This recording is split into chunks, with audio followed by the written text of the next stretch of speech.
আর 3টা লোক দাও আমাকে, একবার শুনলে মুখস্থ হয় এরকম একজন দাও, 2বার শুনলে মুখস্থ এরকম আরেকজন দাও, 3বার শুনলে মুখস্থ এরকম আরেকজন দাও।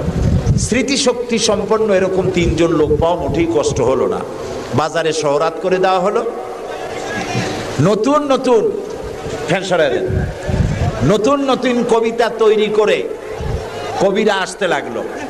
দিচ্ছে, আপনারা থামেন না, আমি তো বলে দিয়েছি। ফ্যান সরাই দেন পিছনের দিকে, পিছনে লাগাই দেন, আমার পিছনে। এখন এখন কবিরা কবিতা রচনা করে নিয়ে আসছে। নতুন কবিতা শুনতেছে রাজা, কবিতা শুনে শখ মিটাইয়া রাজা বলছে, এটা কি একটা নতুন কবিতা হলো কবি? এটা তো আমি জানি। কবি কয়েছেন, আপনি জানবেন কি করে? তো আমি তৈরি করেছি, কত হোমওয়ার্ক করে রাত জাগা কষ্ট করে এটা তৈরি করেছি, আর আপনি